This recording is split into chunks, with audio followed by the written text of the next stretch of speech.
Any form going forward? I don't know. I'm not a very political person, but I do have beliefs. I have morals, and I'll always stand on those and be true to who I am. And I think people are going to take it how they want to take it, but I've never even really said anything about that. And so when it comes just to protecting young girls in sport and women in sport, I feel very strongly about that. I think that's why you have Title IX. That's why you have some of the greats in women's sport. The WNBA is in complete chaos right now. What unfolded between the Indiana Fever and the Connecticut Sun was far more than an ordinary basketball matchup. It turned into a one-sided beatdown that delivered one of the most dramatic moments of instant karma the league has ever witnessed. Brittney Griner, who reportedly signed a lucrative one-year contract with the Connecticut Sun for the 2026 season, attempted to use her size and physical presence to overpower and intimidate Caitlin Clark on the court. She believed she could throw the rising superstar off her game. She believed she could crush the Fever's confidence. But Griner made one enormous and unforgettable mistake. She overlooked Indiana's fiercest protector, Sophie Cunningham. The moment Griner challenged Clark, Cunningham didn't simply step forward. She completely erupted. What followed was an unforgettable locker room showdown, a ruthless post-game moment caught on camera, and an on-court statement that left the Connecticut Sun embarrassed in front of everyone watching.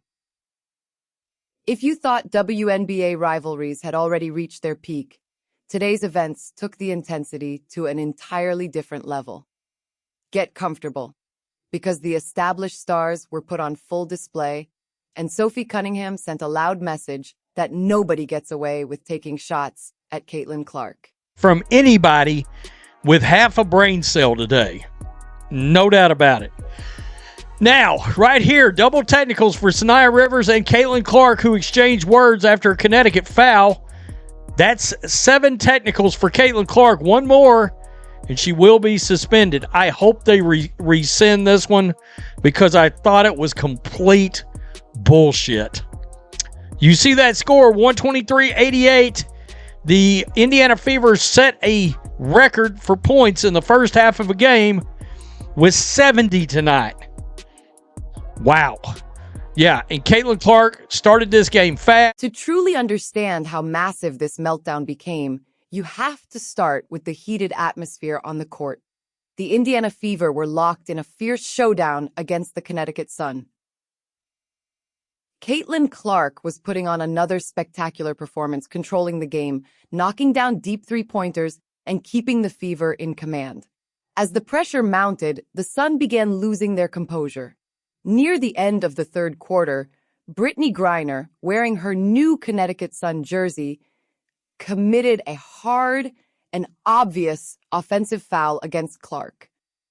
Clearly frustrated, Griner refused to back down and instead escalated the confrontation with a physical approach. Tempers exploded, both sides exchanged heated words, and Griner stepped directly into Clark's personal space, attempting to use her size and presence to throw the young star completely off her game. In a decision that immediately sparked controversy, the officials issued a double technical foul to Caitlin Clark, leaving players and fans stunned. The momentum suddenly appeared to swing toward Connecticut as the Sun's bench erupted in celebration, convinced they had finally gotten inside Clark's head. Griner looked confident, believing her old-school intimidation tactics had succeeded against the league's newest superstar. But everything changed when the Indiana Fever coaching staff made one critical substitution that completely altered the direction of the game.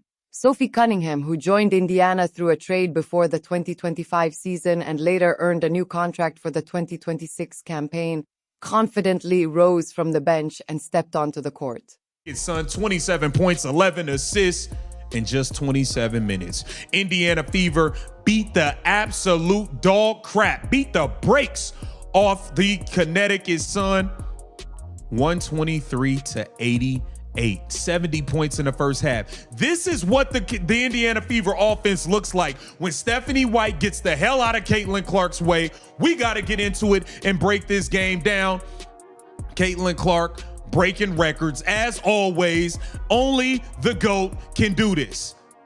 Only the GOAT can do this. Take a look at this here, courtesy of ESPN Insights. Another historic night for Caitlin Clark. Caitlin Clark became the first player in WNBA history to And believe me, she wasn't checking into the game simply to play solid defense. She stepped onto the floor with one goal: to make a powerful statement. Moments after the foul, the ball was put back into play, and Sophie Cunningham immediately fixed her attention on Brittney Griner. From that instant, she looked determined to crush every bit of momentum the Connecticut Sun believed they had built. That was the definition of instant karma. Cunningham raced into the offensive end, received a perfectly timed pass from Caitlin Clark, and confidently buried a deep three-pointer with Griner right in front of her. The crowd exploded with excitement, but she had no intention of stopping there. On the following possession, Cunningham attacked the basket with complete confidence, fought through Griner's contact, and finished a difficult layup while drawing the foul for a huge three-point opportunity. Yet the moment that truly sent shockwaves across the WNBA came after the final buzzer sounded. Cunningham didn't quietly disappear into the tunnel or avoid the spotlight. Instead, according to widely shared reports and viral clips circulating online, she remained in front of the cameras and delivered an emotional response aimed directly at the veteran center, creating another unforgettable chapter in the league's growing rivalry. Nice little drive and hits the little floater. That's good stuff. This is my boy Venom. Welcome back, Venom. Venom Reacts. Go subscribe. He's back after his auto accident, and he was away for some days. He is straight up back, and he's going to be calling this on this Ty Harris to CC situation. Oh my gosh, Caitlin Clark is cooking. Come here, Sanaya, step back. Oh my gosh. Give that guy your map. Curling off the screen. Come here. Curry 3. Bang. C22. What's up, Venom? Good to see you back, man. No doubt about it. His channel is growing. Talked to Venom tonight before the game. Good stuff. Good stuff.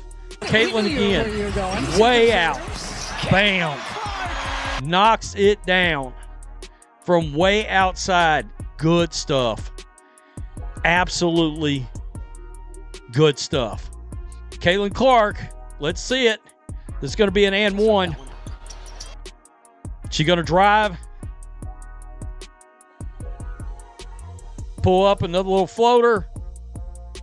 And the end. She avoided the usual polished public relations talking points and instead spoke with confidence about the physical play directed at Caitlin Clark, making it clear that her team would not back down when challenged on the court.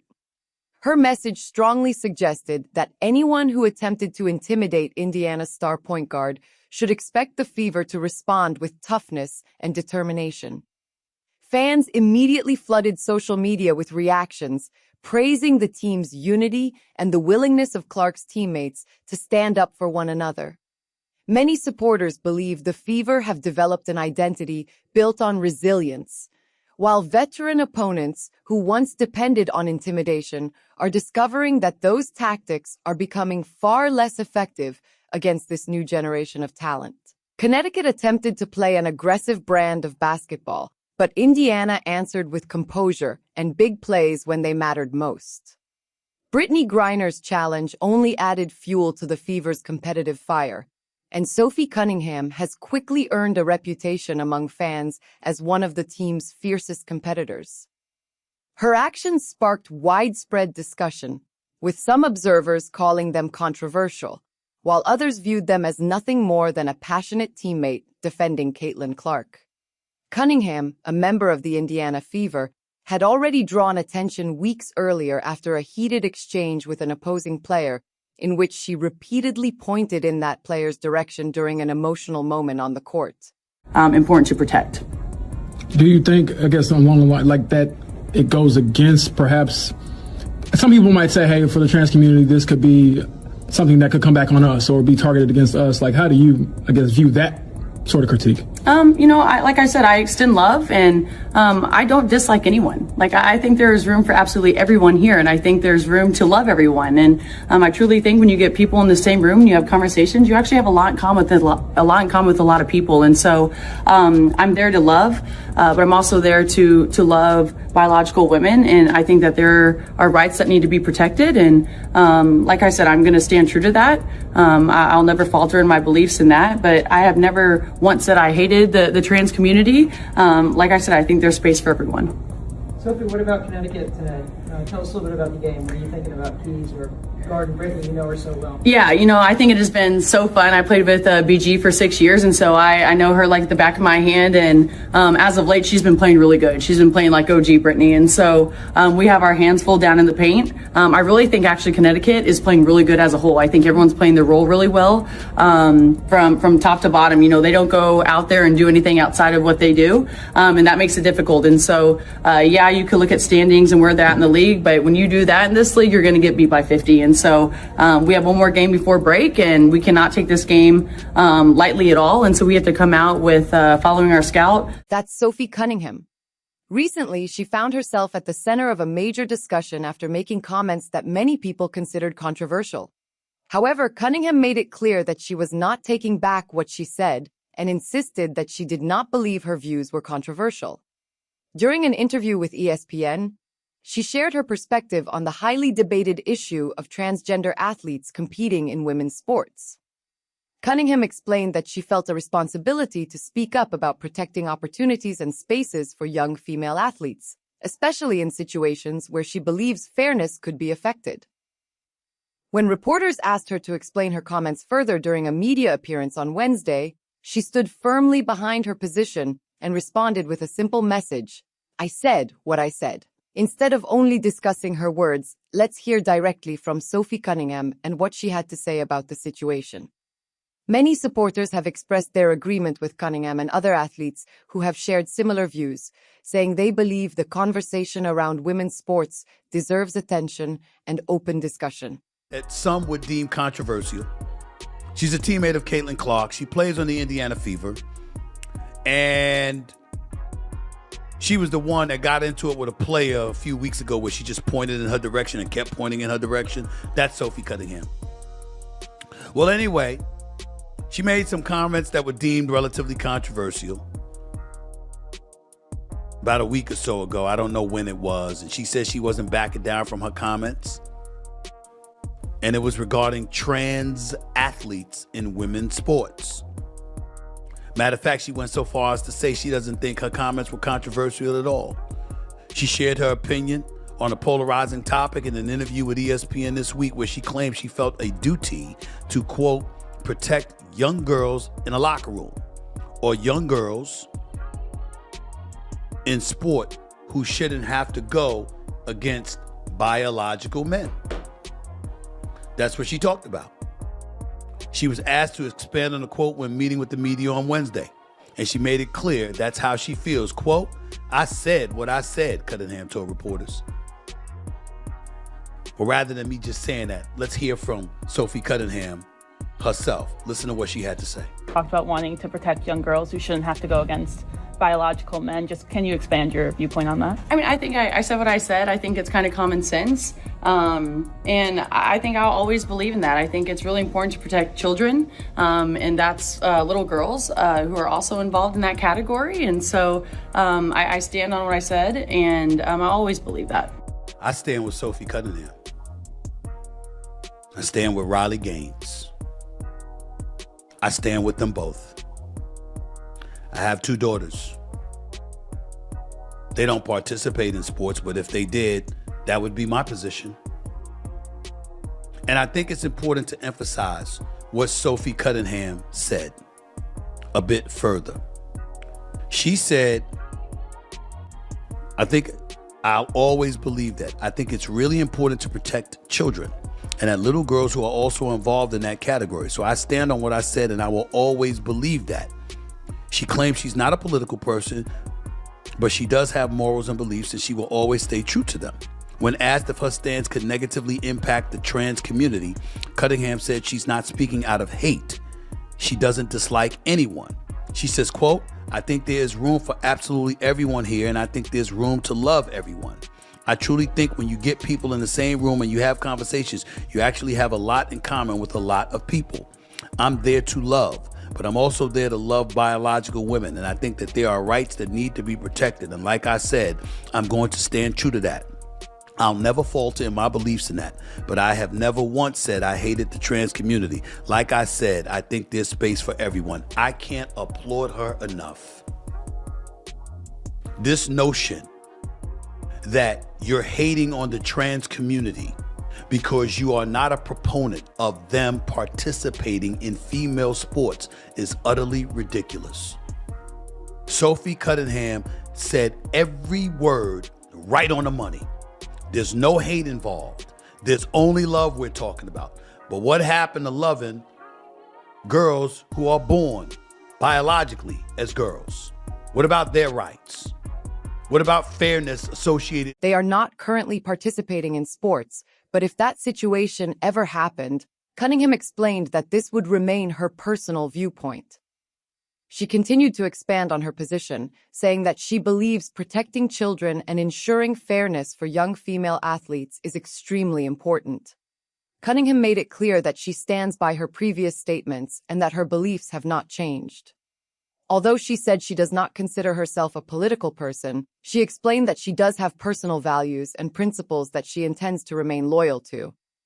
When questioned about whether her comments could negatively affect the transgender community, Cunningham responded that her message was not coming from a place of hate or disrespect. She emphasized that she does not dislike anyone and believes there should be room for people to be treated with kindness and respect.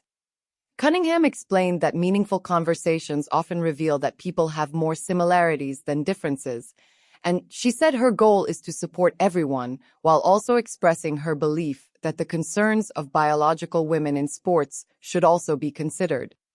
She repeated that she has never expressed hatred toward the transgender community and believes there is space for everyone. Supporters who agree with her perspective praised her for standing by her convictions and speaking openly about an issue that continues to create strong opinions across the sports world. The idea that disagreeing with transgender athletes competing in women's sports automatically means someone is against the transgender community is a claim that many people strongly reject. Sophie Cunningham's supporters believe she made her position clear without expressing hatred toward anyone, arguing that the conversation is about fairness, competition, and protecting opportunities for female athletes. They believe it is possible to respect individuals while still having different opinions on complex issues affecting women's sports.